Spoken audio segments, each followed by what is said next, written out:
श्रीमद् भगवद गीता अध्याय संख्या 15 श्लोक संख्या 6 और 7। छठा श्लोक पढ़ता हूँ। न तद्भासते सूर्यो न शशांको न पावकः यद् गत्वा हि निवर्तन्ते तद्धाम परमं मम। वह मेरा परम धाम ना तो सूर्य या चंद्र के द्वारा प्रकाशित होता है, ना ही अग्नि या बिजली से। जो लोग वहाँ पहुँच जाते हैं वे इस भौतिक जगत में फिर से लौट कर नहीं आते। तो भगवान बता रहे हैं, जो पिछले वाले श्लोक में चर्चा करी कि वे शाश्वत पद राज्य को प्राप्त होते हैं। हम तीसरा, चौथा और पांचवा श्लोक बहुत इम्पोर्टेंट हैं, इसको एक बार दोबारा से रिवाइज करेंगे। आज हम छठा और सातवां कर रहे हैं, उनको भी रिवीजन देना है। तो यहाँ कहा जा रहा है कि भगवान अपने धाम के बारे में बता रहे हैं कि मेरा जो धाम है उसमें जो रोशनी है, जो प्रकाश है, वो ना तो सूर्य का है, ना चंद्र का, ना अग्नि का है, ना बिजली। बिजली तो अब होती नहीं थी, उसको तो भूल जाइए, लेकिन अग्नि की बात हो रही है। मेरे धाम में जो आ जाता है उसका पुनर्जन्म नहीं होता, मतलब भौतिक जगत में लौट कर फिर इस जगत में नहीं आता। अब यहाँ पर इसका तात्पर्य का लंबा तात्पर्य है। आज के दोनों तात्पर्य लंबे लंबे हैं। चलिए स्टार्ट करते हैं।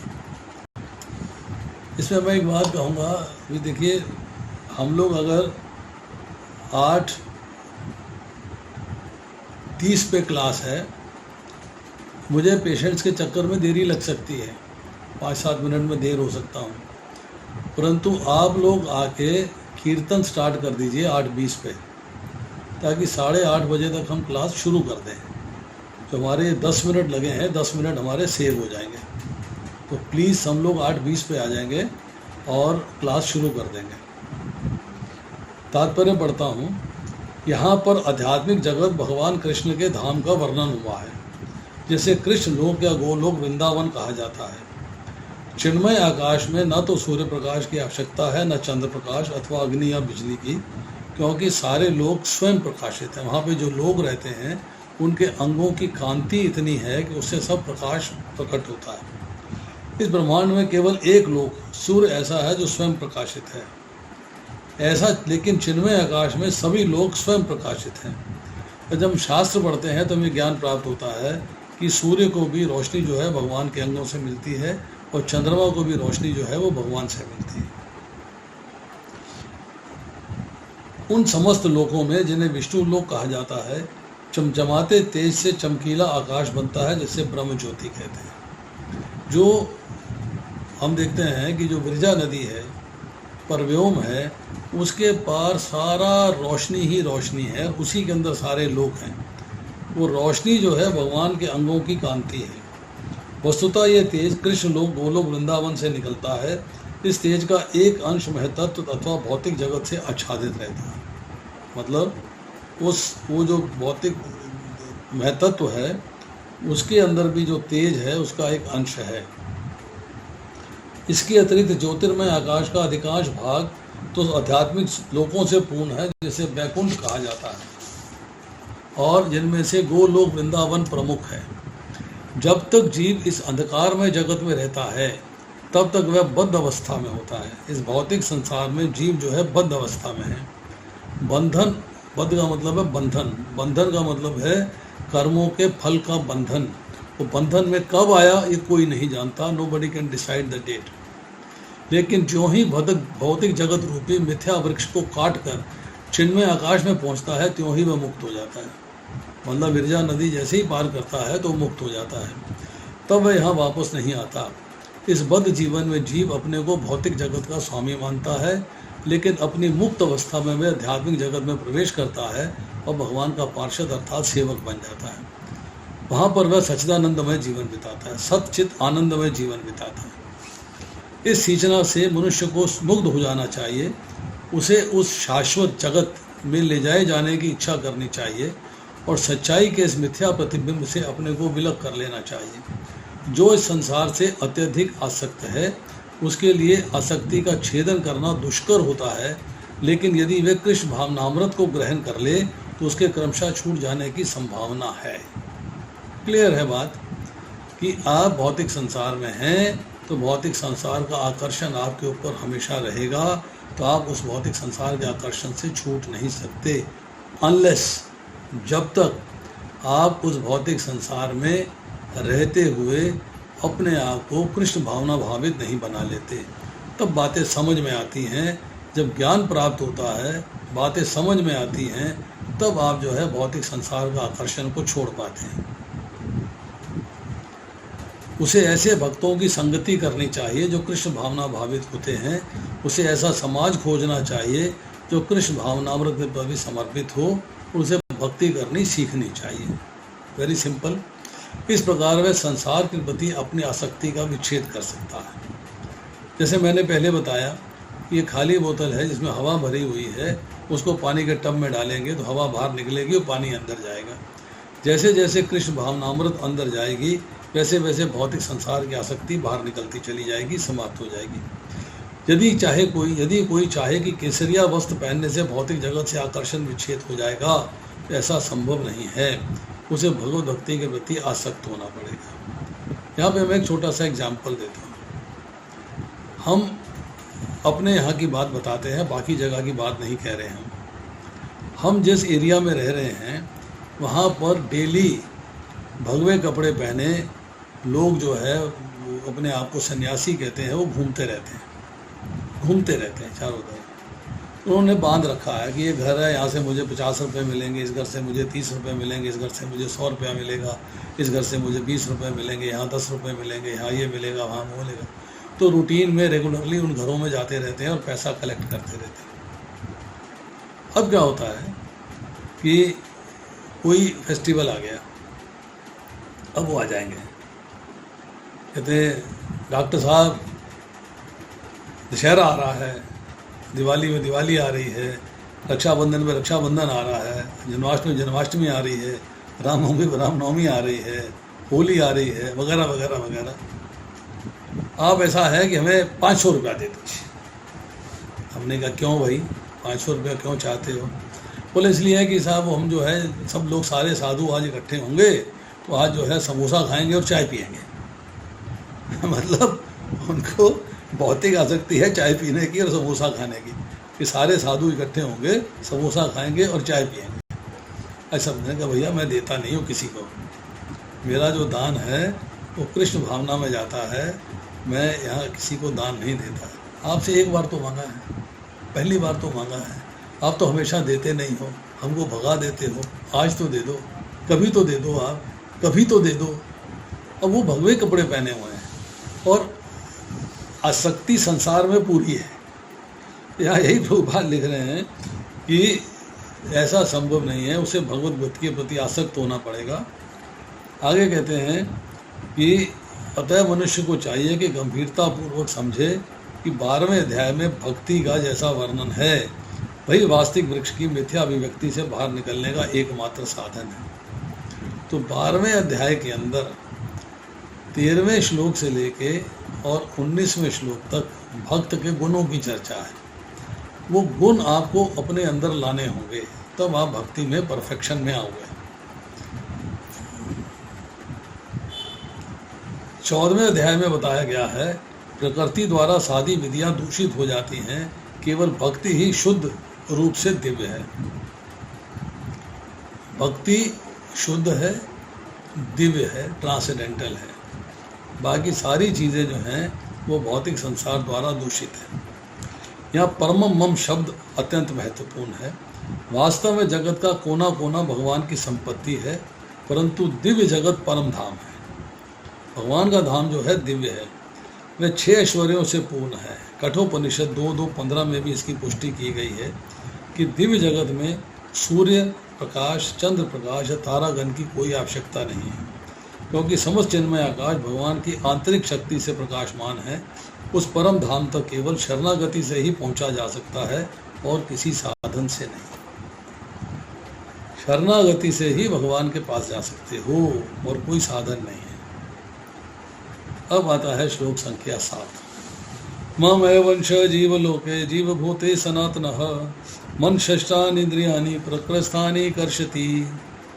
इस बद्ध जगत में सारे जीव मेरे शाश्वत अंश हैं और बद्ध जीवन के कारण वे 6 इंद्रियों से घोर संघर्ष कर रहे हैं, जिनमें मन भी सम्मिलित है। इंद्रियां 6 कही गई, मन को भी एक इंद्रिय माना गया। षष्ठानी 6 इंद्रियां। तो इसके तात्पर्य में रूपान लिखते हैं। इन दोनों की चर्चा फिर समराइज करेंगे बाद में। इस श्लोक में जीव का स्वरूप स्पष्ट है। जीव परमेश्वर का सनातन रूप से सूक्ष्म अंश है।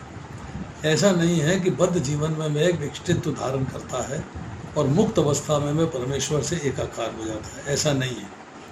भगवान से मिल नहीं जाता है, भगवान के धाम चला जाता है तो वहाँ भी जाके रहता है। वह सनातन का अंश रूप है। यहाँ स्पष्टता सनातन कहा गया है। वेद वचन के अनुसार परमेश्वर अपने आप को असंख्य रूपों में प्रकट करके विस्तार करते हैं, जिनमें मुख्य विस्तार अंश विष्णु तत्व कहलाते हैं और गौण विस्तार अंश जीव कहलाते हैं। एक स्व अंश है, भगवान ने अपने आप को स्वयं अपने ही रूप में प्रकट किया है, और एक है भिन्न अंश, अपने से भिन्न रूप प्रकट किया है जीव के रूप में। जीव को गौण विस्तार कह दिया और उसको जो है मुख्य विस्तार कह दिया। दूसरे शब्दों में विष्णु तत्व निजी विस्तार स्व अंश हैं और जीव विभिन्नांश पृथ्वी का मतलब अलग हुए अंश हैं।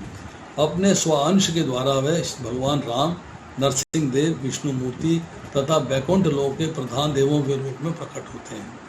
विभिन्न अंश अर्थात जीव सनातन सेवक होते हैं और भगवान के स्व अंश सदैव विद्यमान रहते हैं। इस प्रकार जीवों के विभिन्न अंशों के अपने स्वरूप होते हैं। परमेश्वर के विभिन्न अंश होने के कारण जीवों में भी उनके आंशिक गुण पाए जाते हैं, जिनमें से स्वतंत्रता एक है। प्रत्येक जीव का आत्मा रूप में अपना व्यक्तित्व एवं सूक्ष्म स्वतंत्र होता है। इसी स्वतंत्र के दुरुपयोग से जीव बद्ध बनता है। भगवान ने कहा है कि मैंने जीव को इंडिपेंडेंस ऑफ फ्री विल दिया है। You can enjoy the way you like. तो वो अपने हिसाब से कार्य करता है, अपने हिसाब से एंजॉय करता है। जब वो अपने मूड के अनुसार एंजॉय करता है, इसका मतलब ये है कि अब वो बंधन में आ जाता है। तो इसी स्वतंत्र के दुरुपयोग से जीव बद्ध बनता है और सही उपयोग से वह मुक्त हो जाता है। अगर आप समझ जाते हो कि मुझे बंधन से बाहर निकलना है और निकलने का रास्ता भगवान की सेवा है, तब आप बंधन से मुक्त हो जाओगे। दोनों ही अवस्थाओं में वह भगवान के समान ही सनातन होता है। मुक्त अवस्था में वह इस भौतिक अवस्था से मुक्त रहता है और भगवान की दिव्य सेवा में निरत रहता है। मुक्त अवस्था में भौतिक संसार का आकर्षण नहीं होता, उसका आकर्षण केवल भगवान होते हैं, बस। बद्ध जीवन में प्रकृति के गुणों द्वारा अभिभूत होकर भगवान की दिव्य प्रेमा भक्ति को भूल जाता है। अब उसका इंटरेस्ट जो है भौतिक संसार होता है, भगवान से विमुख हो जाता है, भगवान की तरफ पीठ हो जाती है, संसार की तरफ मुख हो जाता है, संसार को एंजॉय करता है। फलस्वरूप उसे अपनी स्थिति बनाए रखने के लिए संसार में अत्यधिक संघर्ष करना पड़ता है। वो मेहनत करता है, मेहनत। पा, फा, बा, भा, मा 5 शब्द। पा का मतलब परिश्रम, वर्क हार्ड। आप बहुत मेहनत करते हो, बहुत दिनों रात काम में लगे हुए हो, पैसा कमाने के लिए, मान प्रतिष्ठा कमाने के लिए, धन धान्य से पूर्ण होने के लिए, प्रॉपर्टी बनाने के लिए। मतलब आप जो है परिश्रम बहुत करते हैं, गधे की तरह काम करते हैं। फा से है फेना। जैसे गधा जो है बहुत ज़्यादा कार्य करता है तो मुंह से फेना गिरता है, ऐसे जब आप कार्य करते हो तो आपके मुंह से फेना गिरता है, आपको समझ में नहीं आता क्या हो रहा क्या नहीं हो रहा। बा से मतलब होता है बंधन, कि आप कार्य करते जाते हो अपने आनंद के लिए और बंधन में बंधते जाते हो फल भोगने के लिए, शरीर की प्राप्ति के लिए, नई योनियाँ प्राप्त करने के लिए। पा, फा, बा, भा। अब आपको भय रहता है। भय 2 चीज़ों का है। एक है जो वस्तु मेरे पास है वो छिन ना जाए, वो कोई छीन के ना ले जाए, उसका लॉस ना हो जाए। और दूसरा कि जो मुझे प्राप्त होना चाहिए वो मुझे मिले नहीं, उसका भी भय है, डर है। और तीसरा भय क्या है कि मैं मर जाऊंगा तो इसको कौन भोगेगा, कौन एंजॉय करेगा। अब आज के माँ है, माँ का मतलब है मृत्यु। अरे मृत्यु आ जाएगी तो क्या होगा। ये सारी स्टोरी जो है ये उसकी लाइफ में एक ऐसा स्थिति पैदा कर देती है कि वो इससे बाहर नहीं निकल पाता। तो अत्यधिक संघर्ष की स्थिति है ये। इसके बाद प्रभुपाद लिखते हैं, न केवल मनुष्य तथा कुत्ते बिल्ली जैसे जीव अपितु उस भौतिक जगत के बड़े बड़े नियंता ब्रह्मा शिव तथा विष्णु तक परमेश्वर के अंश हैं। ये सभी सनातन अभिव्यक्तियां हैं, क्षणिक नहीं, मतलब इटर्नल है। ये नहीं कि आई और समाप्त हो गई, ऐसा नहीं है। कर्षति अर्थात संघर्ष करना शब्द अत्यंत सार्थक है। बद्ध जीव मानो लौह श्रृंखलाओं से बंधा है, ये मिथ्या अहंकार से बंधा रहता है और मन मुख्य कारण है जो इसे भव सागर की ओर धकेलता है, क्योंकि इच्छाएं मन में प्रकट होती हैं और इच्छाएं जब आती हैं तब जीव कर्म करता है और कर्म करता है तो उसका फल भोगता है। तो सारा खेल जो है वो मन का है। इसीलिए छठे अध्याय के अंदर मन को वश करने का तरीका बताया गया। जब मन सतोगुण में रहता है तो उसके कार्यकलाप अच्छे होते हैं, जब वह रजोगुण में रहता है तो उसके कार्यकलाप कष्टकारक होते हैं, और जब वह तमोगुण में होता है तो वह जीवन की निम्न योनियों में चला जाता है। लेकिन इस श्लोक से स्पष्ट है कि बद्ध जीव मन तथा इंद्रियों समेत भौतिक शरीर से आवृत है। जब वह मुक्त हो जाता है तो भौतिक आवरण नष्ट हो जाता है, लेकिन उसका आध्यात्मिक शरीर अपने व्यष्टि रूप में प्रकट होता है। माध्य निंदायन श्रुति में ये सूचना प्राप्त है। इस सूचना में कहा गया है कि जब जीव अपने इस भौतिक शरीर को त्यागता है और आध्यात्मिक जगत में प्रवेश करता है, उसे पुनः आध्यात्मिक शरीर प्राप्त होता है, जिससे वह भगवान का साक्षात्कार कर सकता है। वह उनसे सामने बोल सकता है, सुन सकता है तथा जिस रूप में भगवान है उन्हें समझ सकता है। ये पाठ थोड़ा सा समझ लेते हैं। जब आप कर्म फल की समाप्ति हो जाती है तो मन बुद्धि अहंकार भी समाप्त हो जाते हैं। अब जीव जो है प्योरेस्ट फॉर्म में भगवान के धाम में प्रवेश करता है। अब भगवान के धाम में जीव के जाने के बाद वो ब्रह्म ज्योति से ऊपर चला जाता है, क्योंकि सारी जो मुक्ति उसे नहीं मिली, उसे मिली है सालोक्य मुक्ति मिली है, सारूप्य मुक्ति मिली है और साष्टी मुक्ति मिली है, उसे सामीप्य मुक्ति मिली है। उस मुक्ति की प्राप्ति होती है। अब वो भगवान के धाम में जाके जब मुक्त हो जाता है, अब उसे एक शरीर चाहिए। वो शरीर उसे भगवान प्रोवाइड करते हैं, जिस तरह उससे सेवा लेना चाहते हैं, जिस तरह भगवान उसके साथ एंजॉय करना चाहते हैं, उस तरह का शरीर उसे प्रोवाइड कर देते हैं। अब उस शरीर के अंदर जो है सिंगल यूनिट है, मतलब उसकी आत्मा जो है वही शरीर का रूप बन जाती है, सिंगल यूनिट है। इसे कहते हैं अद्वैतवाद। वहाँ पे शरीर अलग और आत्मा अलग नहीं होती। शरीर जो है भौतिक प्रकृति का बना हुआ नहीं होता, शरीर भी आध्यात्मिक है, आत्मा तो आध्यात्मिक है ही। तो आत्मा को शरीर का रूप दे दिया जाता है। इसका उदाहरण दिया जाता है कि अभी दिवाली आने वाली है, दिवाली में हमें चीनी के खिलौने मिलते हैं। वही चीनी, सेम चीनी हाथी का रूप होगी, वही चीनी बतख का रूप होगी, वही चीनी बिल्ली का रूप होगी, वही चीनी गणेश जी का रूप होगी। मतलब चीनी से ही रूप प्रकट कर दिया। इसी तरह आत्मा जो है उसी से वो रूप बन जाता है, उसको अलग शरीर और अलग आत्मा की आवश्यकता नहीं होती। अब वो भगवान के सामने बोल सकता है, सुन सकता है तथा जिस रूप में भगवान है उन्हें समझ सकता है। स्मृति से ये भी ज्ञात होता है, वसंती यत्र पुरुषः सर्वे वैकुंठ मूर्तया। अंश मूल वैकुंठ लोक में सारे जीव भगवान जैसे शरीरों में रहते हैं। जहाँ तक शारीरिक बनावट का प्रश्न है, अंश रूप जीवों तथा विष्णु मूर्ति के विस्तारों अंशों में कोई अंतर नहीं होता। अब वहाँ पे जाके आपको भगवान जो है अपने जैसा सारूप्य, अपने जैसा रूप प्रदान कर सकते हैं। अगर भगवान की इच्छा है कि आपको तोता बना के एंजॉय लेना है तो तोते का रूप दे देंगे, बतख लेना है तो बतख का रूप दे देंगे, गाय बनाना है तो गाय का रूप दे देंगे। पर अपने जैसा रूप देना है तो अपने जैसा रूप दे देंगे, अपने जैसा ऐश्वर्य देना है तो अपने जैसा ऐश्वर्य दे देंगे। साष्टी मुक्ति कहते हैं इसे। अंश रूप जीवों तथा विष्णु मूर्ति के विस्तारों अंशों में कोई अंतर नहीं होता। दूसरे शब्दों में भगवान की कृपा से जीव के मुक्त होने पर आध्यात्मिक शरीर की प्राप्ति होती है। वो शरीर जो भी मिलेगा आध्यात्मिक है। ममय वंश शब्द भी अत्यंत सार्थक है, जिसका अर्थ है भगवान के अंश। भगवान का अंश ऐसा नहीं होता जैसे किसी पदार्थ का टूटा खंड या अंश। हम द्वितीय अध्याय में देख चुके हैं कि आत्मा के खंड खंड नहीं किए जा सकते। इस खंड की भौतिक दृष्टि से अनुभूति नहीं हो पाती। ये पदार्थ की भांति नहीं है, जिसे चाहो कितने ही खंड कर दो और उन्हें पुनः जोड़ दो। ऐसी विचारधारा यहाँ पर लागू नहीं होती। क्योंकि संस्कृत के सनातन शब्द का प्रयोग हुआ है।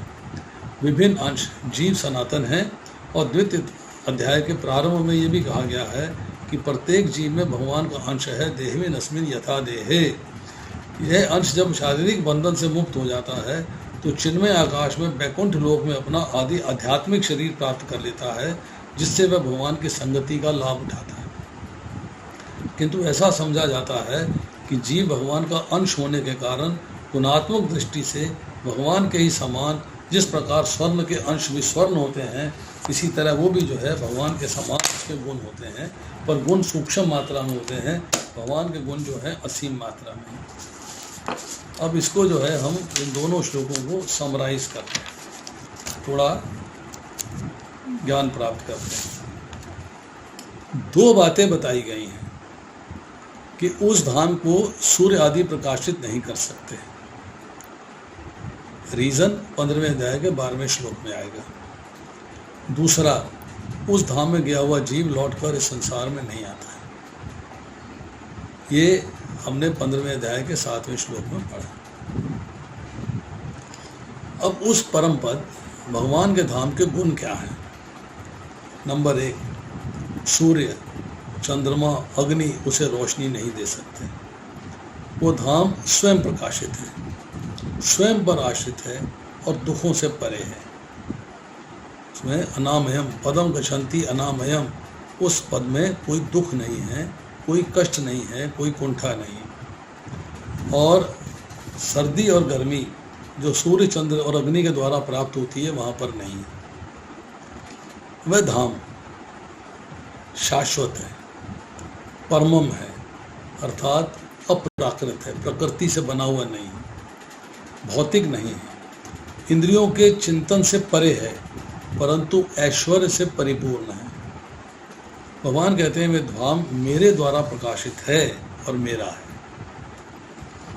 अब भगवान कहते हैं मैं समस्त तेज का स्वामी हूँ, लक्ष्मीपति हूँ एवं ज्ञान का स्वरूप, और जो भी ज्ञान आपको प्राप्त हो रहा है मेरे द्वारा ही दिया गया है। पदम के नाम से जाना जाता हूँ। मैं केवल उन्हीं के द्वारा प्राप्त किया जा सकता हूँ जिन्होंने मेरी शरणागति स्वीकार कर ली। Only those can get me. जैसे नदी बहती है, उसमें लगातार मूवमेंट है, चल रही है वो, पर स्थिर कब होती है? जब समुद्र से मिल जाती है। इसी तरह जीव जो है कर्म करता रहता है, फंसता रहता है। जीव में स्थिरता कब मिलती है? जब अपने अंशी भगवान से मिल जाता है। अब देखिए, कठोपनिषद, मुंडक उपनिषद, श्वेताश्वर उपनिषद में इसकी चर्चा आती है। कठोपनिषद में 2.2.15, मुंडक में 2.2.10 और श्वेताश्वर में 6.14। न तत् सूर्यो भाति न चंद्र तारकम, नेभा विद्युतो भाति कुतो अर्यमा तमेव भांत मंतु भाति सर्वम तस्य मासा सर्वमिदं विभाति। कि भगवान को, उस परमात्मा को सूर्य प्रकाशित नहीं कर सकता, चंद्र और तारे प्रकाशित नहीं करते, विद्युत भी प्रकाशित नहीं करती, फिर ये अग्नि कैसे प्रकाशित कर सकती है? संपूर्ण जगत उस परमात्मा के प्रकाश से ही प्रकाशित होता है। ये हमें उल्लेख मिलता है उपनिषद से। अब हरिवंश पुराण में चर्चा आती है, तत्परम परमम ब्रह्म सर्वम विभाजते जगत ममैव तद्धनम ते तुम अरसी भारतः। ये परम ब्रह्म समस्त ब्रह्मांड को प्रकाशित करता है। तुम्हें ज्ञात होना चाहिए कि महातेजोमय प्रकाश ब्रह्म मेरा ही स्वरूप है। हरिवंश पुराण 2.114.12। अब प्रश्न ये उठता है कि आपकी भक्ति के द्वारा संसार का अतिक्रमण करके आपके पद को प्राप्त होने वाला जीव क्या है? तो पहले हमने प्रश्न किए थे, उसमें ये सारे सवाल आए थे। 14वां अध्याय जब हमने ख़त्म किया है तो हमने उसके बाद जो है ये प्रश्न किए थे। उसमें प्रश्न मैं दोबारा पढ़ देता हूँ। ये गुणमय संसार क्या है? ये संसार कहाँ से उत्पन्न है? ये जीव कौन है, किस प्रकार का जीव आपकी भक्ति के द्वारा इस संसार को पार कर जाता है। जीव ब्रह्म के पद को प्राप्त होता है तो ब्रह्म कौन है, और ब्रह्म की प्रतिष्ठा आप हैं तो आप कौन है। तो इन्हीं की चर्चा हौले हौले हौले करके इन श्लोकों में आएगी। भगवान कहते हैं जीव मेरा ही अंश है। अब वरा पुराण से चर्चा आती है। स्वांश चाथा विभिन्नांश अतिद्वयाम इष्यते विभिन्नाच तू जीव स्यात्। श्री भगवान के स्व अंश और विभिन्न अंश, ये दो प्रकार के विभाग हैं। समस्त भगवत स्वरूप अवतार भगवान कृष्ण के स्व अंश है, और जीव उनका विभिन्न अंश है, सनातन है, नित्य है, ये जीवात्मा कहलाता है। अब जब जीव बद्ध अवस्था में होता है, बद्ध अवस्था में है वो, तो जीव जो है प्रकृति की उपाधि में स्थित होकर मन तथा पांचों इंद्रियों को आकर्षित करता है। ये सब मेरा है, ऐसे अभिमान के कारण, अभिमान की जंजीर से बंधे हुए पाम की भांति जो माया है, वो माया के राज्य में खींचा चला आता है। मतलब ये सब मेरा है, ये अभिमान करता है और माया के राज्य में खींचा चला आता है। तब वो जो है जीव लोके अर्थात अलग अलग लोकों में योनियां प्राप्त करता है, अलग अलग लोकों में योनियां प्राप्त करता है। प्रकृस्थानी अर्थात ये इंद्रियां क्या हैं, ये अहंकार से प्रकट होती हैं, जो कि प्रकृति का अंश है। ये हमने 13वें अध्याय में पढ़ा। अब सत्व के अहंकार से मन प्रकट होता है, रजोगुणी अहंकार से इंद्रियां प्रकट होती हैं, ज्ञान की इंद्रियां और कर्म की इंद्रियां, और तमोगुणी अहंकार से विषय उत्पन्न होते हैं। ये हमने 13वें अध्याय में पढ़ा। जब अहंकार होता है, आप सतोगुण में होते हो तो मन प्रकट होता है, रजोगुणी अहंकार होता है तो इंद्रियां प्रकट होती हैं, और तमोगुणी अहंकार होता है तो तन्मात्राएं अर्थात विषय प्रकट होते हैं। और जब भगवान की शरणागति हो जाती है और जीव जब भौतिक इंद्रियों से रहित हो जाता है तो भगवान के धाम पहुंच जाता है। Answer is only one. Prabhupada ji कह रहे हैं शरणागति, शरणागति इज द आंसर। अब शरणागति जब हो जाएगी, भगवान के धाम चले जाएंगे तो आध्यात्मिक शरीर प्राप्त होगा। अब आध्यात्मिक शरीर के साथ आध्यात्मिक इंद्रियां प्राप्त होंगी। वहाँ पे इंद्रियां जो है आभूषण की तरह है कि जीव को भगवान के आश्रय में उनके साथ उनके धाम में रहने में एंजॉय करती है। अब जीव ने भौतिक शरीर में संबंध स्थापित करके ब्रह्म में जब स्थित हो गया है, भगवान के धाम में स्थित हो गया है, तो भगवान को ही देखता है, भगवान को ही सुनता है, भगवान को ही अनुभव करता है। यह मध्य दीनयन श्रुति उसमें लिखा हुआ।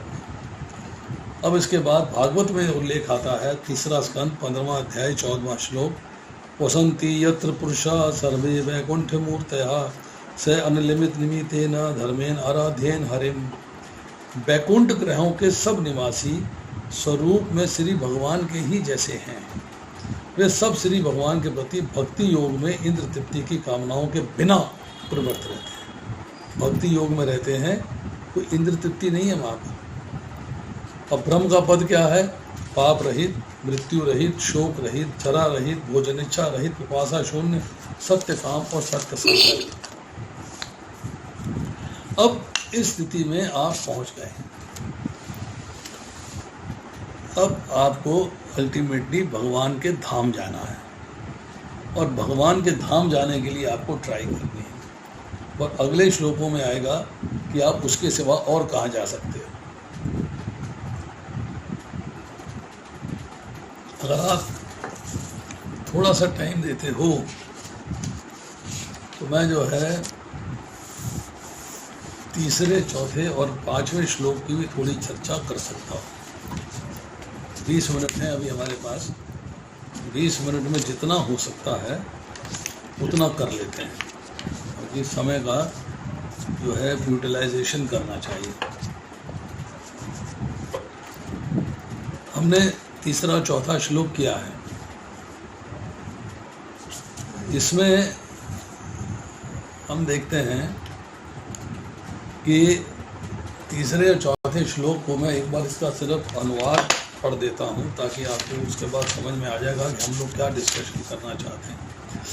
इस वृक्ष के वास्तविक स्वरूप का अनुभव इस जगत में नहीं किया जा सकता। कोई भी नहीं समझ सकता है कि इसका आदि कहाँ है, अंत कहाँ है, इसका आधार कहाँ है। लेकिन मनुष्य को चाहिए कि दृढ़ मूल वाले वृक्ष को वृत्ति के शस्त्र कुठार से काट गिराए। तत्पश्चात उसे ऐसे स्थान की खोज करनी चाहिए जहाँ जाकर लौटना ना पड़े और जहाँ उस भगवान की शरण ग्रहण कर ली जाए जैसे अनादिकाल से प्रत्येक वस्तु का सूत्रपात तथा विस्तार होता आया है। जो झूठी प्रतिष्ठा, मोह तथा कुसंगति से मुक्त हैं, जो शाश्वत तत्व को समझते हैं, जिन्होंने भौतिक काम को नष्ट कर दिया है, जो सुख तथा दुख के द्वंद्व से मुक्त हैं, जो मोह रहित होकर परम पुरुष के शरणागत होना जानते हैं, वे शाश्वत पद को प्राप्त होते हैं। ये चर्चा है। अब इसमें मोटी मोटी बातें हम समझ लेते हैं। इंपॉर्टेंट पॉइंट्स क्या हैं उनको समझने का प्रयास करते हैं। न च अंत न च आदि न च संप्रतिष्ठा, ये श्लोक में शब्द आए हैं। सीमा ना होने से इसका अंत नहीं है, अनादि ना होने से इसका आदि भी नहीं है, और इसका आशय या आधार क्या है तत्व ज्ञान के भाव से ऐसा जाना भी नहीं जा सकता। You can't know. भिन्न भिन्न मत हैं। संसार मिथ्या है, संसार सत्य है, संसार शाश्वत है। अलग अलग लोग अलग अलग ओपिनियन देते हैं। अब कुछ भी हो, ये कहा गया है कि संसार जीव मात्र के दुख का कारण है। मनुष्य के पास बिगिनिंग का और एंड का, आदि और अंत का पता लगाने के लिए जो साधन है वो क्या है? इंद्रियां, मन और बुद्धि। ये सब संसार के अंश हैं। नियम क्या है, रूल क्या है शास्त्र का कि कार्य अपने कार्य में विलीन तो हो सकता है परंतु उसको जान नहीं सकता है। मिट्टी का घड़ा पृथ्वी को अपने भीतर नहीं ला सकता पर पृथ्वी में विलीन हो सकता है। अब यहाँ पे चर्चा आ रही है कि इंद्रियां, मन और बुद्धि संसार के कार्य को अपनी जानकारी में नहीं ला सकते। संसार का स्वरूप आत्मा द्वारा ही जाना जा सकता है। एक्चुअल में इस संसार की आदि, मंत और अद्य का पता लगाने की जरूरत नहीं है। जरूरत है संसार से माने हुए संबंध को विच्छेद करने की। प्रभुपाद कहते हैं अगर बिल्डिंग में आग लग गई है तो आपको आग से बाहर निकल के अपने को बचाना होगा। नहीं तो वहाँ मेज़ कुर्सी लगा के इन्वेस्टिगेट कर रहे हो, आग लगी हुई है, आग क्यों लगी, कैसे लगी, कहाँ से लगी, किस तरह लगी, ये नहीं। यही बात है कि संबंध को विच्छेद करना है, ये जानना है कैसे करना है, ना कि आप जो है आदि, अंत, मध्य और अंत का पता लगाते रहो। इसके बाद कहते हैं कि हमारे इस संसार में आने के कारण है ममता और कामना।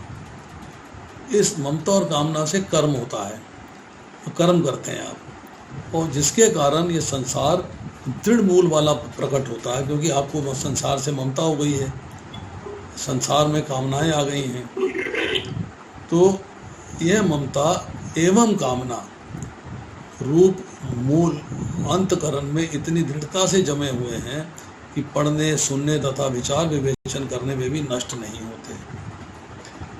सत्संग कथा में छोड़ने की बात सोचते हैं परंतु छूटती नहीं। रीजन, भौतिक सुख को भोगने की इच्छा। अब भगवान कहते हैं कि संसार वृक्ष का जो जड़ है वो बड़ी दृढ़ है, वृक्ष का मूल बड़ा दृढ़ है, परंतु फिर भी इस दृढ़ को एक शस्त्र से काटा जा सकता है। वो शस्त्र है असंगता, मतलब भौतिक संसार से असंग हो जाना, वैराग्य हो जाना, डिटैचमेंट हो जानी, रिनंसिएशन हो जानी। वैराग्य की कई वैरायटीज़ हैं। धन, जमीन आदि से वैराग्य हो सकता है, माता पिता, बंधु नातेदार से वैराग्य हो सकता है, अपने शरीर और कामनाओं से वैराग्य हो सकता है। और जब हम संग करते हैं, प्रभु जी ऑडियो ऑफ करिएगा, somebody's audio is on। Ajit प्रभु, अजीत प्रभु आपका ऑडियो ऑन है।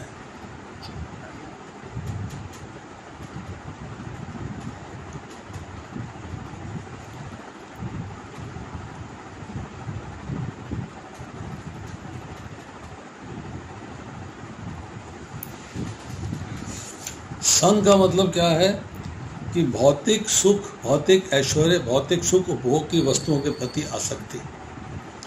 अब आता है कि मनुष्य को परमात्मा के पद की खोज करनी चाहिए। वह आश्रय, वह आधार जो जड़ से भी ऊपर है, उसको प्राप्त करने का साधन है भक्ति। भक्ति के द्वारा प्राप्त कर सकते हो।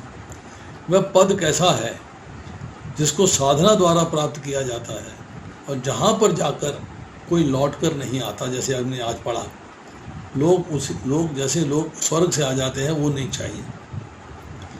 खोज उसी की होती है जिसका अस्तित्व पहले से होता है। जिसका अस्तित्व नहीं है उसकी खोज नहीं होगी। भगवान अनादि हैं और सर्वत्र हैं, तो उनकी खोज क्यों करनी? वो तो हैं ऑलरेडी, खोज क्यों करनी है? समझना है। तो यहाँ पे खोज का अर्थ क्या है कि उनका आश्रय लेना है, उनकी शरणागति लेनी है। अब हम लोग साधक हैं। साधक सोचते हैं कि अगर हम उद्योग करेंगे, मेहनत करेंगे, भक्ति करेंगे, तो जैसे संसार में भौतिक भोगों की प्राप्ति होती है, वैसे ही साधना करने से भगवान की प्राप्ति हो जाएगी। दो चीज़ें आवश्यक हैं, एक साधना, दूसरी भगवान की कृपा। भगवान की कृपा से भगवान प्राप्त होते हैं और कृपा मिलती है शरणागति से। और संसार से वैराग्य, मतलब शस्त्र से संसार का छेदन, वैराग्य के शस्त्र से, और ये साधना से प्राप्त होता है। फिर किसी का ऑडियो ऑन है।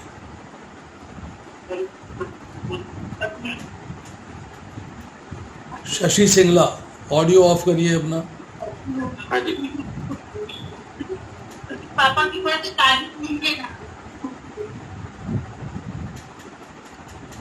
आप ऑडियो को ऑफ करना अपने बच्चों से सीख लीजिए, नहीं आता है पर ऑडियो ऑफ रखिए।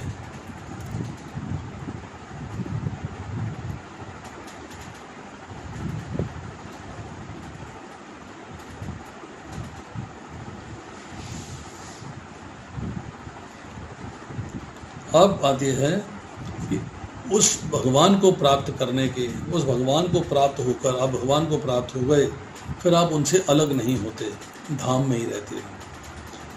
ऊंच और नीच, मतलब ऊंची और नीची योनियों में जन्म का कारण गुणों का संग है। ये बात हम 13वें अध्याय के 22वें श्लोक में कर चुके हैं। अब इस संग को, जो भौतिक संसार का संग है, इसको असंग के शस्त्र से काटना है। जब गुणों का संग समाप्त हो जाएगा तो फिर पुनर्जन्म नहीं होता। Then you are released. Now मनुष्य जो है किसका आश्रय लेना चाहता है? मनुष्य उसी का आश्रय लेना चाहता है, उसी की प्राप्ति में जीवन लगा देना चाहता है जिसको वो सबसे बढ़कर मानता है, जिससे उसे कुछ प्राप्त होने की आशा रहती है। जब भौतिक संसार से उसको भौतिक सुख भोग आनंद प्राप्त होने की आशा रहती है, तो भौतिक संसार के प्रति अपने मन को लगा देता है, उसी में अपनी बुद्धि को प्रयोग करना शुरू कर देता है। बट जो साधक है, जो कृष्णा कॉन्शियसनेस की प्रैक्टिस कर रहा है, जब ज्ञान हो जाता है कि भगवान से बढ़कर कुछ भी नहीं और उनकी प्राप्ति में ऐसा आनंद है कि संसार के सारे सुख फीके पड़ जाते हैं, तो वो भगवान को प्राप्त करने के लिए तत्परता से लग जाता है कि yes, I have to get Krishna. अब भगवान जिनका कोई आदि नहीं है, परंतु सबका बिगिनिंग, सबके आदि है, वो उन आदि पुरुष भगवान का ही आश्रय लेना चाहिए, उन्हीं को शरणागत होना चाहिए।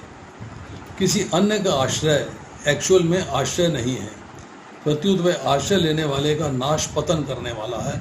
भौतिक संसार का आश्रय लेंगे तो आप जन्म मृत्यु के बंधन में फंसते चले जाएंगे। अब एक आदमी समुद्र में डूब रहा है, मान लो, और मगरमच्छ का आश्रय ले लिया, तो मगरमच्छ उसे खा जाएगा, बचेगा नहीं। आप भौतिक संसार में डूब रहे हो, भौतिक संसार का ही आश्रय ले लोगे तो आप फंसते चले जाओगे, आप उससे निकल नहीं सकते। शरणागति का अर्थ क्या है? शरणागति कि मैं भगवान का हूँ और भगवान मेरे हैं। मैं भगवान का हूँ तो भगवान की मन चाही अर्थात सेवा का भाव आ जाता है। भगवान मेरे हैं तो अपनी मन चाही अर्थात भगवान से कुछ चाहना आ जाती है। तो बेस्ट स्टेप, पहला स्टेप कि मैं भगवान का हूँ। अब भगवान के प्रति सेवा का भाव होना चाहिए। अपना शरीर, अपनी बुद्धि, अपना मन, अपना अहम, अपना धन, परिवार, मकान आदि सब कुछ जो है भगवान को अर्पित कर देना। अब व्यक्ति साधना भक्ति कर रहा है, सिस्टम से, विधि से भक्ति कर रहा है, और भक्ति करते हुए भक्त में कैसे गुण होने चाहिए इसकी चर्चा कही जा रही है 5वें श्लोक के अंदर। पहली चर्चा, निर्माण मोहा, शरीर में मेरापन है, मैं होने से मान आदर सत्कार की इच्छा होती है। शरीर से अपना संबंध मान लेने से मनुष्य जो है शरीर को मान आदर को भूल से अपना मान लेता है और फंस जाता है। तो भगवान के शरणागत होने से उसका शरीर से मोह नहीं रहता, फिर मान आदर की इच्छा नहीं रहती और संसार से मोह नहीं रहता है। मतलब मोह समाप्त करना है, विदाउट प्राइड। जित संग दोषा, भौतिक संग के दोषों को जीत लेना। भगवान में आकर्षण होना प्रेम है, संसार में आकर्षण होना आसक्ति है। भगवान के परायण हो जाने से संसारिक भोगों में आसक्ति नहीं रहती। आसक्ति प्राप्त और अप्राप्त दोनों की होती है, कामना केवल अप्राप्त की होती है। जो चीज़ अवेलेबल है उसमें भी आसक्ति है, जो अवेलेबल नहीं है उसमें भी आसक्ति है, पर कामना है जो अवेलेबल नहीं है उसी की कामना है।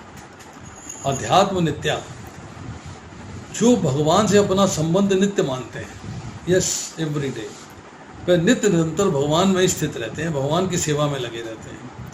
भौतिक संसार से संबंध ना मानकर भगवान से ही अपना संबंध मानते हैं, भगवान के प्रति ही समर्पित रहते हैं। विनिवृत्त कामा, जिनका संसारिक वस्तु आदि की प्राप्त करने का उद्देश्य नहीं है, वे कामनाओं से सर्वथा रहित हो जाते हैं। कामनाएं जीरो, नो डिजायर्स। विहाय कामान ये सर्वान, पुमान चरती निष्प्रहाय, कोई कामना है ही नहीं। कामना मतलब शरीर में जब ममता रहती है तो सुख भोगने की इच्छा हो जाती है, कामना हो जाती है। जब शरीर से मोह छूट जाएगा तो कामनाएं मिट जाएंगी, कामनाएं समाप्त हो जाएंगी। द्वंद्वे विमुक्ता सुख दुख संज्ञे, द्वंद्व सुख दुख, हर्ष शोक, राग द्वेष, ऐसा द्वंद्व नहीं रहता कि कारण उनके सामने अनुकूल या प्रतिकूल जो भी परिस्थिति आती है उसे भगवान का प्रसाद मानते हैं। उनकी दृष्टि भगवान पर रहती है, परिस्थिति पर नहीं। सुहृद सर्वभूता नाम, भगवान सबके सुहृद हैं, सबके हितैषी हैं। उनके द्वारा जीव जो अंश है उसका अहित हो ही नहीं सकता। जो आपके साथ बुरा होता है, कहते हो मेरा अहित हुआ है, आपके कर्मों का फल है, भगवान ने नहीं किया। भगवान ने एक कर्म किया है, उसका एक फल दिया है, अहित आपका हो रहा है, अपने कर्मों के फल के अनुरूप हो रहा है। इसलिए ऐसा विकार मन में नहीं आता कि हमारा अहित हो रहा है, तो कोई द्वंद्व नहीं रहता। अब द्वंद्व जो है हमने बताया दो तरीके का है। दूसरे अध्याय के 52वें श्लोक में मोह कलिलम के नाम से इसकी चर्चा आई है। एक स्थूल है, ग्रॉस, जो कि दिखता है। सुख दुख, अनुकूल प्रतिकूल स्थितियाँ आती हैं, वो दिखती हैं। सूक्ष्म है कि मैं अपने को दूसरों से श्रेष्ठ मानता हूँ, मन से श्रेष्ठ मानता हूँ। मैं उपासना करता हूँ, अरे मैं बड़ा भारी भक्त हूँ, दूसरा तो ऐसे ही है। गच्छन्ति मूढ़ा पदम अवेवतम, मूढ़ता मतलब संसारिक पदार्थ जो आने जाने वाले हैं उनको प्राप्त करने की इच्छा करना या चेष्टा करना और उनसे सुखी दुखी होना, ये बेवकूफ़ी है, मूढ़ता है, मूर्खता है। ये संसार अविनाशी है, परमात्मा एवं विनाशील संसार की सत्ता से मिलके बना। किससे बना? अविनाशी परमात्मा से। अविनाशी परमात्मा और विनाशील संसार की सत्ता, पावर से मिलके बना है। ऐसा समझ लेना मूढ़ता है, मूर्खता है। मूढ़ पुरुष को संसार है स्पष्ट दिखाई देता है, अमूढ़ पुरुष को भगवान है स्पष्ट दिखाई देता है। जो मूर्ख है उसको संसार साफ साफ दिखता है, जो मूर्ख नहीं है उसको भगवान साफ साफ दिखते हैं। अव्ययम पदम, भगवान रूपी परम पद। जो भक्त जो है ऊंची स्थिति में आ जाता है, मान मोह ममता आदि दोषों से सर्वथा रहित हो जाता है, वह उस अविनाशी परम पद को अवश्य प्राप्त होते हैं, जिसको प्राप्त कर लेने से मनुष्य इस नाशवान संसार में नहीं आता। ये समझिएगा कि this is the gist of shloka 3, 4 and 5. So I'll beg your permission for 1 minute because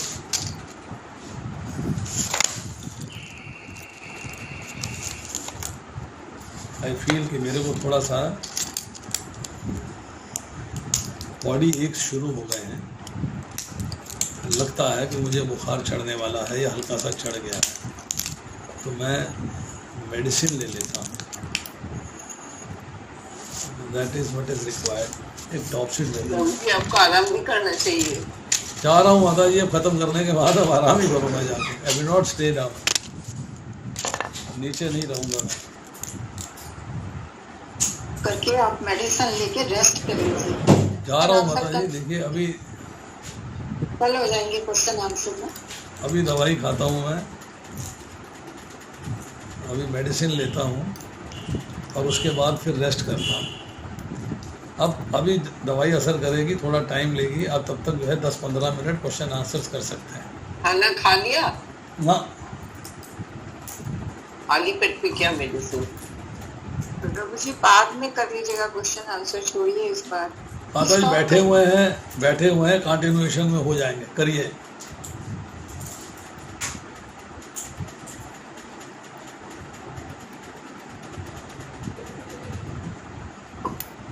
बताइए।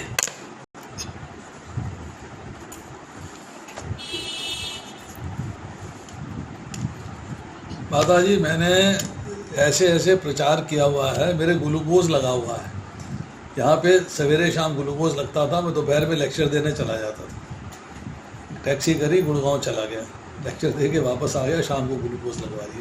मैंने इस तरह मेहनत करी हुई है जिसको आप सोच नहीं सकते, मैंने वो काम किए हैं। ये गुड़गांव के बहुत सारे लोगों को पता है कि मेरे हाथ में ग्लूकोज का स्ट्रिप लगा हुआ है, कैमरा लगा हुआ है और मैं लेक्चर देने आया हुआ हूँ।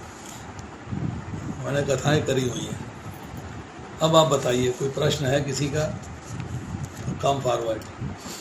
हरे कृष्णा प्रभु जी। यस, दंडवत प्रणाम प्रभु जी। आपके ऊपर भगवान की क्या अथाह कृपा है। ये भगवान से काम मैं सोचता हूँ कि मेरे पे भक्तों की अथाह कृपा है, बस।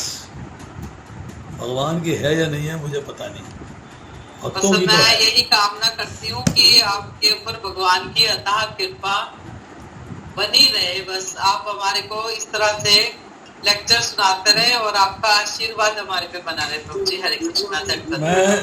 हमें प्रिया पता है, मैं सुबह भी 2 घंटे लेक्चर में था जी, पता है मुझे।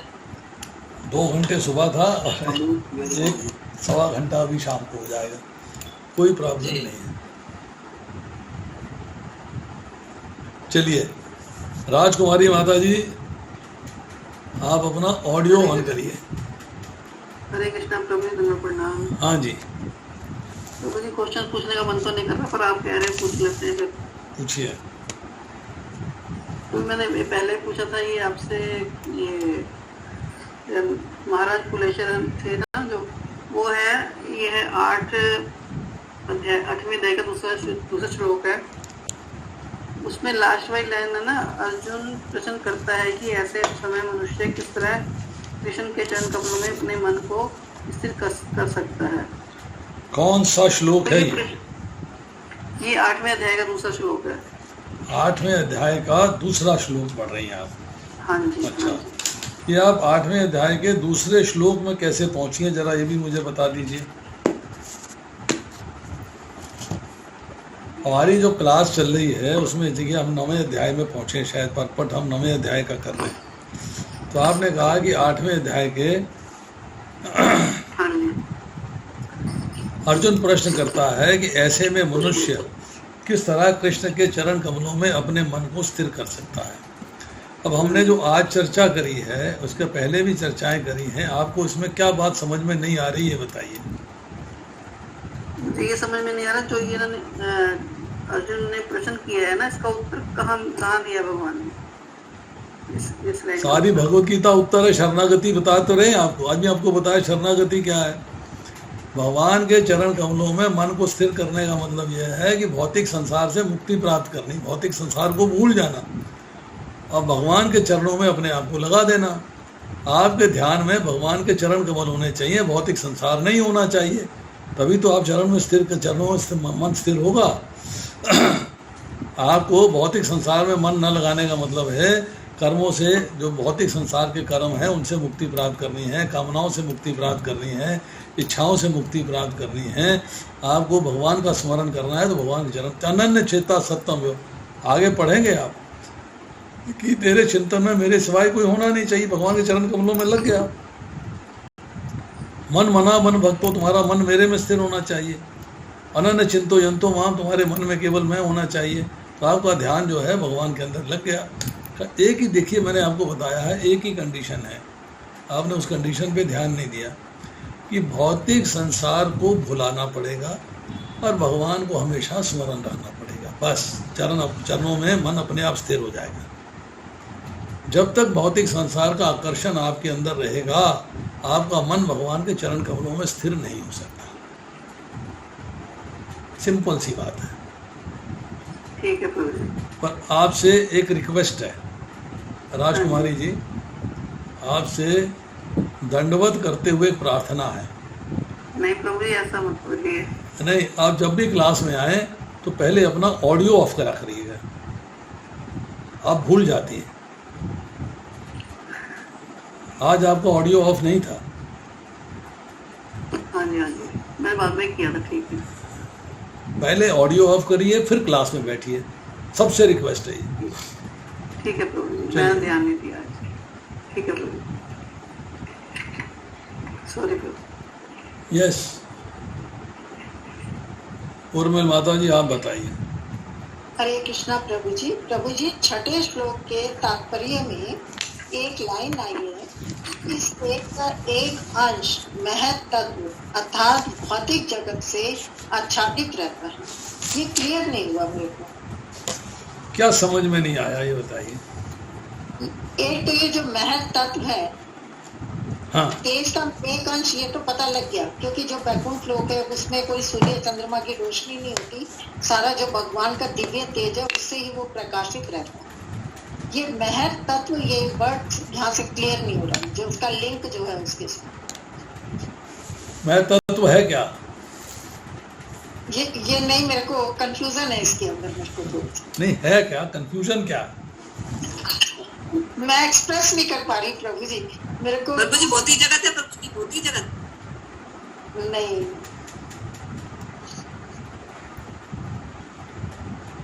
मह का मतलब है महान। महत तत्व, मह का मतलब है महान, ठीक है। और तत्व का मतलब है संसार कह लीजिए, सृष्टि कह लीजिए, महान जो है प्रकृति कह लीजिए, महान चीज़ जो है उसको महत्त्व के नाम से पुकारा गया। महान तत्व है वो, महान चीज़ है वो। अब वो महान चीज़ क्या है? What is that? उस महान चीज़ को हम क्या मानेंगे? क्या है वो महान चीज़, ये जानना है। तो इसकी चर्चा जो आती है 13वें अध्याय में आती है। 13वें अध्याय में इसकी चर्चा आती है कि वो महान तत्व क्या है। महान तत्व क्या है कि जो ये भौतिक संसार बना है, ये भगवान की बहिरंगा शक्ति है, ठीक है। External energy. और भगवान की जो बहिरंगा शक्ति है वो भगवान के अंग से निकली है। भगवान की तो शक्ति है वो, तो भगवान के धाम के अंदर ही है वो। तो भगवान का जो धाम है, जिसको मिर्जा नदी के पार का पोर्शन कहते हैं, परव्योम कहते हैं, उसका एक पोर्शन जो है वो मूल प्रकृति है, जिससे कि महत्त्व का प्राकट्य होता है। मूल प्रकृति जो है, जो जिसको एक्सटर्नल एनर्जी कहा जाता है, वो भगवान के धाम के अंदर ही है, परंतु एक पर्टिकुलर पोर्शन के अंदर जो है उसको वो रहती है, सारे धाम में नहीं फैली हुई वो एक समझ लीजिए जैसे कि एक बादल का टुकड़ा होता है, इसी तरह जो है एक अलग सी जगह है, एक स्पेस है, स्थान है, जो मूल प्रकृति ने घेरा हुआ है। उस मूल प्रकृति को प्रधान के नाम से भी पुकारा गया है।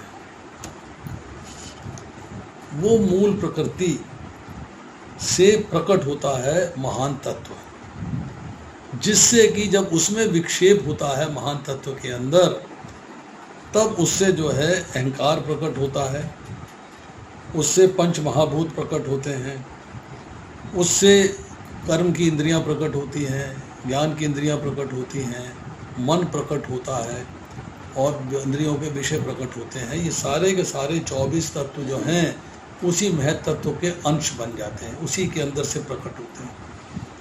फिर वो महत्वत्व जो है उस भौतिक प्रकृति को इस परव्योम मतलब मिर्जा नदी के नीचे प्रकट करते हैं भगवान कि नाउ दिस इज भौतिक प्रकृति इन विच कि हमारा जो जीव है वो रह रहा है।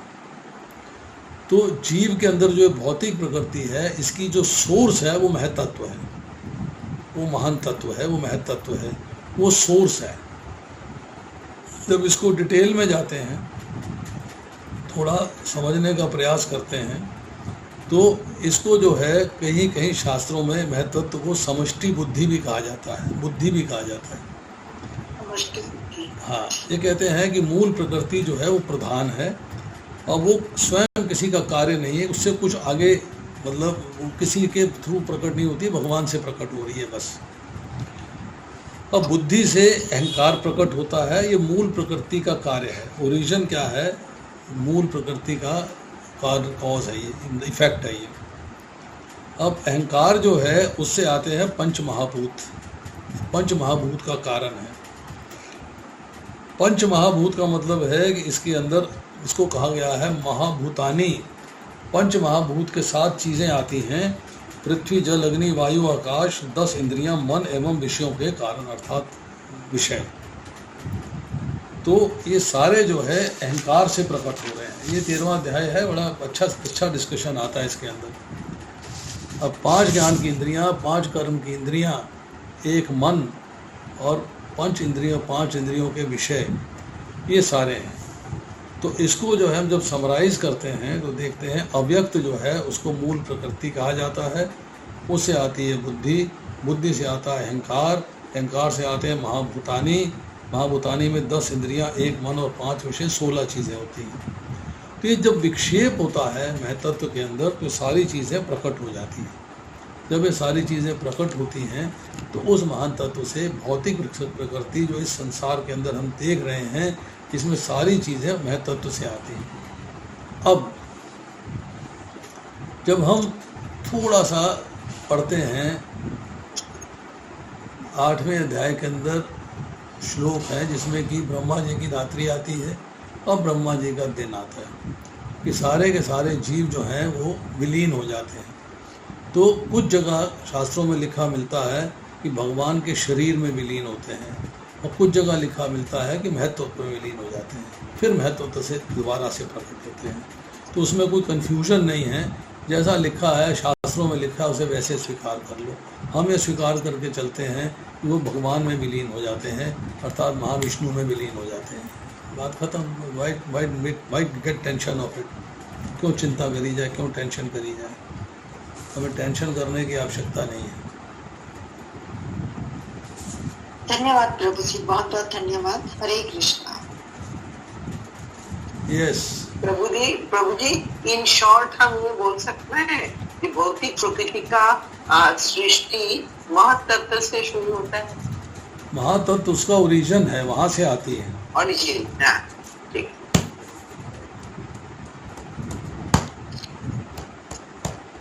आप जो है, अच्छा मैं आपको करता हूँ, आप कहेंगे कि मैं क्या चीज़ निकाल के लाता हूँ मेरे पास। मैं अभी याद रखूँगा कि मैं आपको मेरा जो ग्रुप है उसके अंदर मैं तत्व का एक आर्टिकल पोस्ट कर दूँगा जो मैंने कंपाइल किया है, जो मैंने तैयार किया है।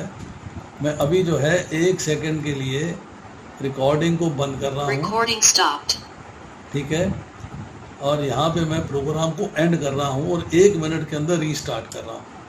अब छोड़ के मत जाइएगा कोई भी।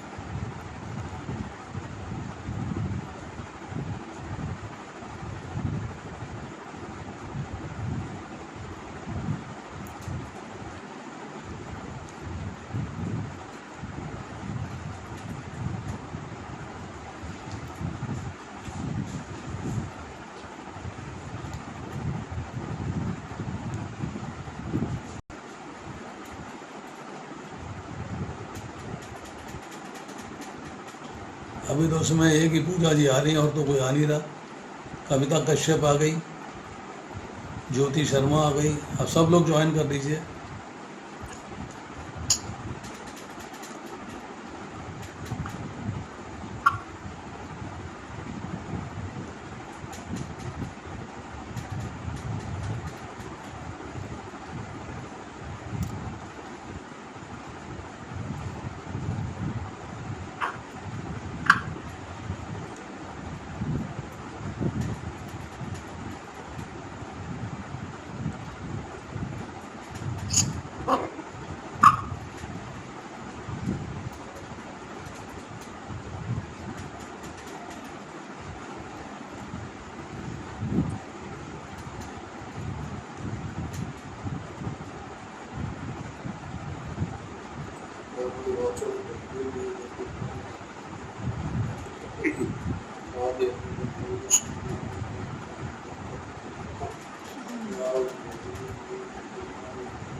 ये महत्व के बारे में आर्टिकल है, ठीक है।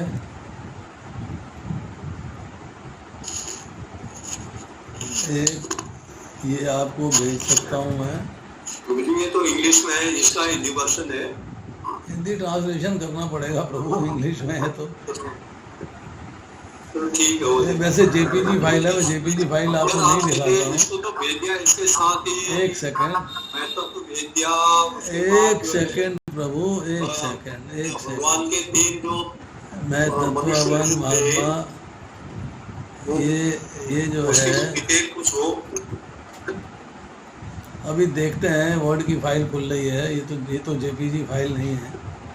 हाँ, ये क्योंकि तो महत्व तो आ गया, इसके बाद जो है इसके आगे की कार्रवाई जो है, ये भी महत्व के बारे में आर्टिकल है।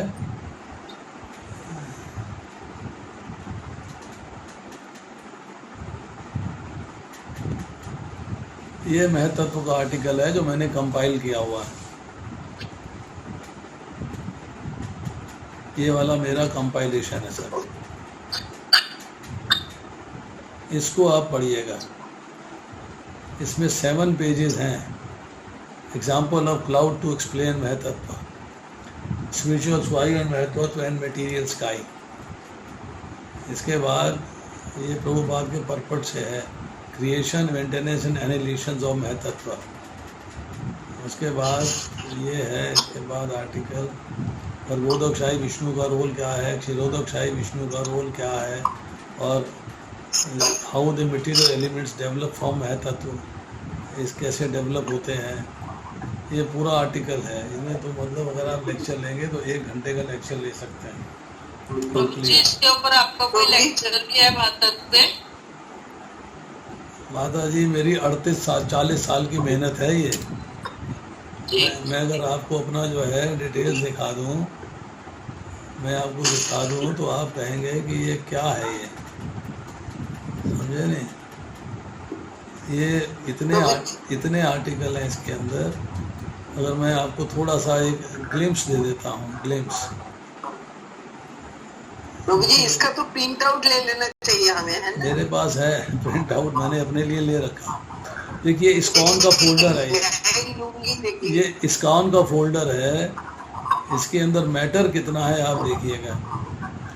ये कितने जीबी है, एमबी नहीं है, कितने जीबी है ये मैटर।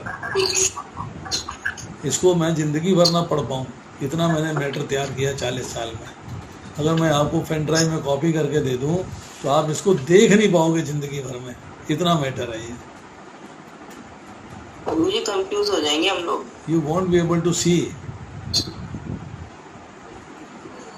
जो हम कंफ्यूज हो जाएंगे इतना देखने से।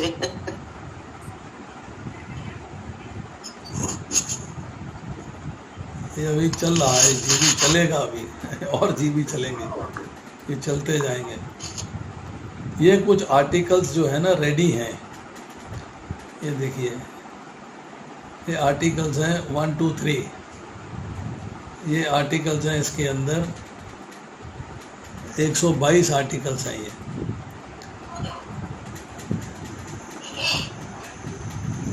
ठीक है, इसके बाद हमारा आर्टिकल आता है आर्टिकल ए से।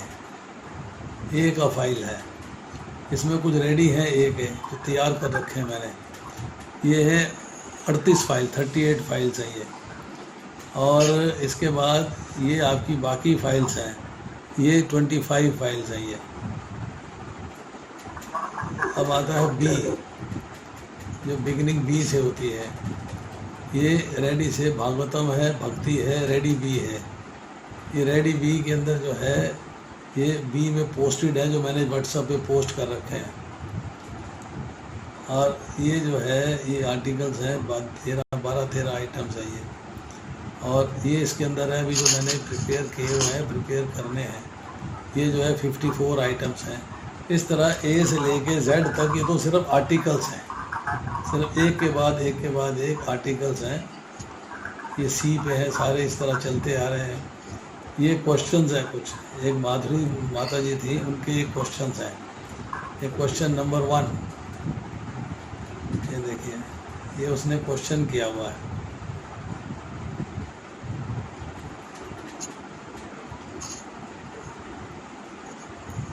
गुड़गांव में थी, तो भागवतम 1.1.39 से क्वेश्चन नंबर 1, क्वेश्चन नंबर 2, ये उसका आंसर दिया हुआ है मैंने। इस तरह करके जो है मेरे पास बहुत सारे क्वेश्चंस आया करते थे और मैं उनको आंसर किया करता था। फिर ये भागवतम के अलग अलग श्लोकों से क्वेश्चंस हैं ये। उसके बाद वो यहाँ से बेंगलोर चली गई, अब वो गुड़गांव में नहीं है। उसके बाद ये जो है एफ फाइल है, ये एफ के क्वेश्चन हैं सारे, एफ के ऊपर है। अब इनसे अगर बाहर निकलते हैं तो इसके बाद है आरतीज़ हैं, गीता आर्टिकल्स हैं, ये पोस्टिंग्स हैं, कुछ अपीयरेंस डिसअपीयरेंसेस हैं। उसके बाद गीता ऑल, गीता पे इतने क्वेश्चंस हैं, उनके आंसर्स हैं, ढेर क्वेश्चंस हैं, ढेर आंसर्स हैं। उसके बाद गाइड है बुक्स की। मतलब ये सारे जो हैं लेक्चर शेड्यूल्स हैं, मैनेजमेंट है, मैट्रिमोनियल मैचेस हैं, मैगजीन्स के आर्टिकल्स हैं, पेज मेकर के आर्टिकल्स हैं, पिक्चर्स हैं इस्कॉन की। अगर आपको मैं पिक्चर दिखा दूँ तो आप हैरान हो जाओगे। ये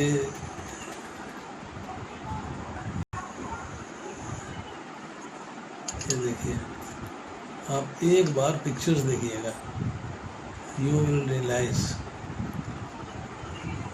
ये है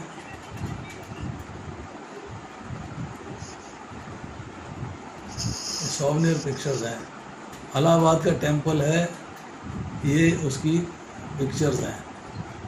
ये क्लोज पिक्चर्स हैं इलाहाबाद के टेम्पल की। ये मैंने सॉवनियर छापा था, तो सॉवनियर्स के अंदर ये पिक्चर थी सारी। ये इलाहाबाद के टेम्पल की पिक्चर है, आपको घर बैठ के दर्शन करा सकता हूँ।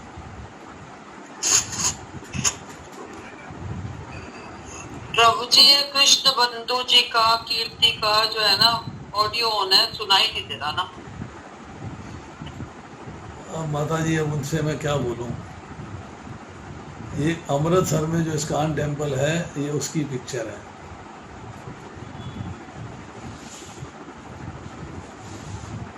जो लोग अमृतसर नहीं गए हैं वो भगवान के दर्शन कर सकते हैं। देखिए, राधा रानी है, ये भगवान कृष्ण है।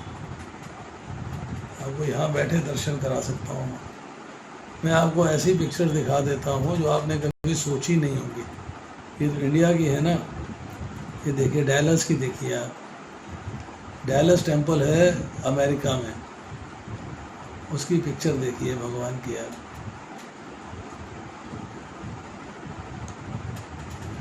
ये डैलस टेम्पल की पिक्चर है। उसके बाद आपको दिखाते हैं एक और, ये हबीबपुर, गाजियाबाद, हाउस्टन की पिक्चर देखिए आप। क्लोज भी है और फुल पिक्चर्स भी हैं।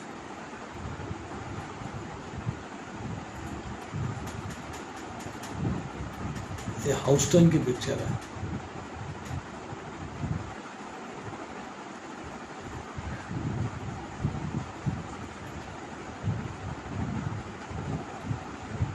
उसके बाद आपको दिखाते हैं हम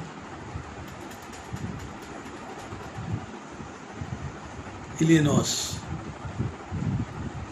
की पिक्चर देखिए आप, अमेरिका में है ये। इलिनॉस के राधा कृष्ण है।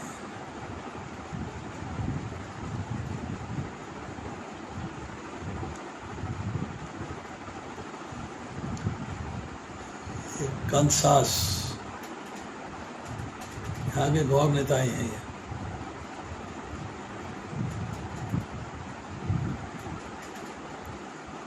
कंसास के गौर नेता ही हैं।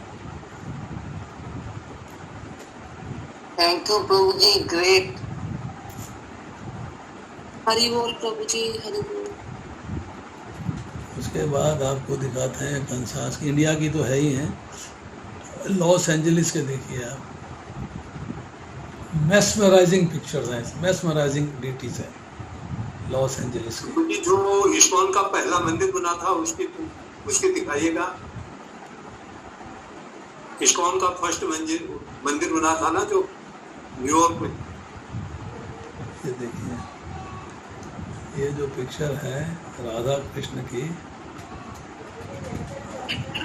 आप मंदिर का नाम बताइए। न्यू वृंदावन प्रभु जी, न्यू वृंदावन।